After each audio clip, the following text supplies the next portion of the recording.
অসমবাসী ৰাইজলৈ আমি নমস্কাৰ জনাইছোঁ। আজি আমি উপস্থিত আছোঁ দেৱৰাজ ৰয় মহাবিদ্যালয়ত। গোলাঘাটৰ সৰু বাহিনীৰ প্ৰথম বাৰ্ষিক প্ৰতিষ্ঠা দিৱসৰ লগত সংগতি ৰাখি আজি সুগম সংগীতৰ প্ৰতিযোগিতা অনুষ্ঠান অসমৰ বিভিন্ন প্ৰান্তৰ পৰা প্ৰতিযোগী অহা পৰিলক্ষিত হৈছে। মই দৰ্শকসকলক আমাৰ ভাস্কৰ অকণমান মই দেখাবৰ কাৰণে অনুৰোধ জনাইছোঁ। অসমৰ বিভিন্ন প্ৰান্তৰ পৰা সুগম সংগীতৰ অনুষ্ঠানত অংশগ্ৰহণ কৰিবলৈ অহা পৰিলক্ষিত হৈছে। মই ক্ৰমান্বয়ে আচলতে মই দেখুৱাবলৈ অনুৰোধ জনাইছোঁ। এয়া ভাস্কৰে দেখাইছে যে দেৱৰাজ ৰয় মহাবিদ্যালয়ৰ অনুষ্ঠিত সুগম সংগীতৰ অনুষ্ঠানত আজি অসমৰ বিভিন্ন প্ৰান্তৰ পৰা দৰ্শক অহা পৰিলক্ষিত হৈছে, প্ৰতিযোগী আচলতে অংশগ্ৰহণ কৰা পৰিলক্ষিত হৈছে। অনাগত দিনত আচলতে সৰু বাহিনীয়ে বিভিন্ন অনুষ্ঠান ৰখাৰ প্ৰয়াস কৰিছে।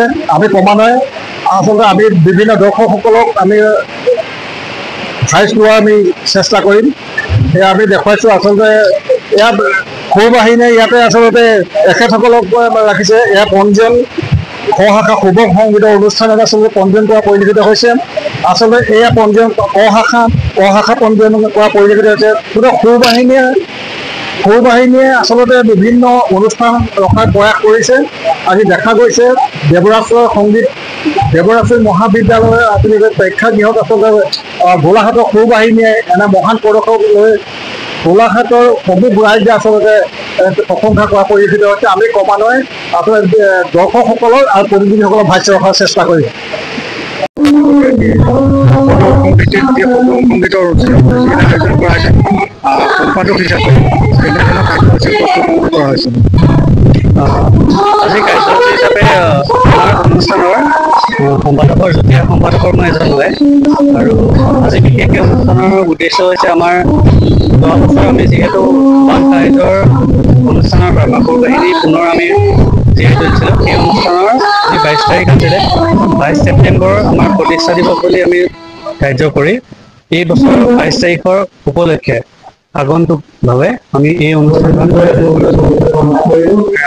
আজি অনুষ্ঠানত অংশগ্ৰহণ আজি অনুষ্ঠানত প্ৰথমতে আমি 30জনকৈ লোৱা হৈছিলে, ভাষা 30জন, কিন্তু প্ৰতিযোগী শাৰী পাই পেলাই আমি 30জনৰ সলনি প্ৰত্যেকটো শাখাত 40জনকৈ কৰি দিলোঁ।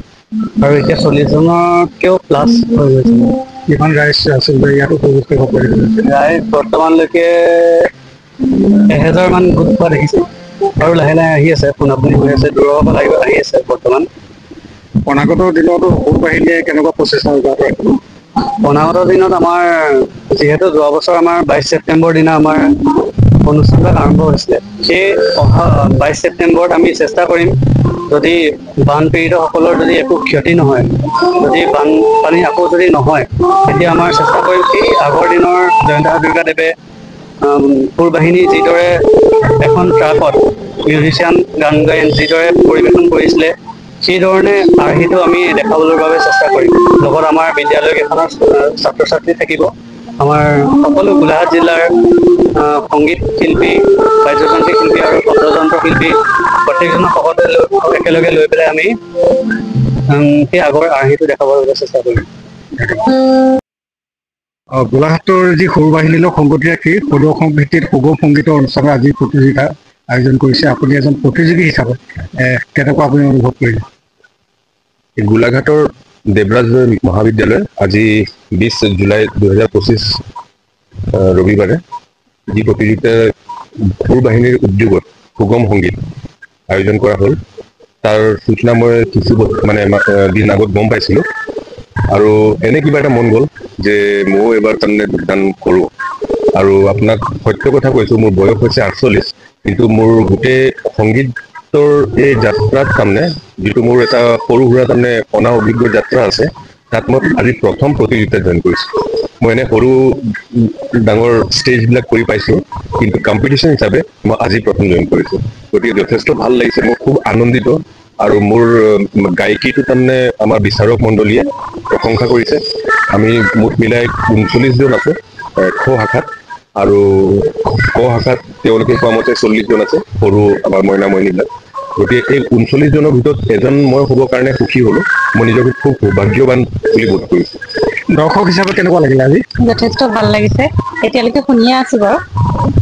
ভালেই পাইছোঁ শুনি শুনি ভাল পাইছে ভাল পাইছোঁ যথেষ্ট সংগীত শুনি মানে গোলাঘাটত এই অনুষ্ঠান প্ৰথমে নেকি নহয় অনুষ্ঠানলৈ আহিয়ে থাকোঁ গোলাঘাট বুলি নহয় বিভিন্ন ঠাইলৈ অনুষ্ঠানৰ কাৰণে গৈ থাকোঁ চাবলৈ আচলতে গাবলৈ নহয় তেনেকৈ চাই আজিও ভালেই লাগিছে প্ৰতিযোগীসকলে আকৌ কেনেকুৱা লাগিছে গানবিলাক খুব উচ্চ মানদণ্ডৰ খুব ধুনীয়া গাইছে খুব সুন্দৰ এইফালে অকণমান কেনেকুৱা লাগিলে ভণ্টি তোমাৰ আজি যি প্ৰতিযোগিতাত তুমি আজি অংশগ্ৰহণ কৰিলা দৰ্শক হিচাপে মই এতিয়ালৈকে পৰিৱেশন কৰা নাই মই কৰিমহে আৰু অলপ আগত মই আহি উপস্থিত হৈছোঁহিয়ে খুবেই ভাল লাগিছে পৰিৱেশটো আৰু সুৰবাহিনীৰ ইয়াৰ প্ৰথম প্ৰচেষ্টা এনেদৰে সুৰবাহিনী জিলিকি থাকক আগুৱাই যাওক তাকেই কামনা কৰিছোঁ কোন শাখা মই খ শাখাৰ প্ৰতিযোগী মই গোলাঘাটৰে হয়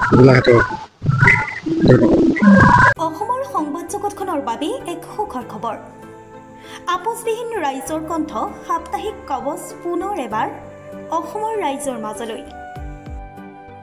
স্বত্বাধিকাৰী প্ৰণীতা কলিতাৰ দ্বাৰা প্ৰকাশিত আৰু আপোচবিহীন একাংশ নপুৰণি অভিজ্ঞতাপুষ্ট সাংবাদিকৰ দ্বাৰা প্ৰচাৰিত তথা eco printing press Guwahati Katabari গড়চুকত মুদ্ৰিত সাপ্তাহিক কবচ এতিয়া অসমৰ বিভিন্ন প্ৰান্তত উপলব্ধ আমাৰ ঠিকনা মুখ্য কাৰ্যালয় অসম ফৰেষ্ট স্কুল হৰি মন্দিৰ পথ গুৱাহাটী আৰু উপ কাৰ্যালয় Kalita market Bijoynagar Kamrup Assam mobile number হৈছে 9435114666 7002472813 আমাৰ ইমেইল আইডি হৈছে kobos2025@gmail.com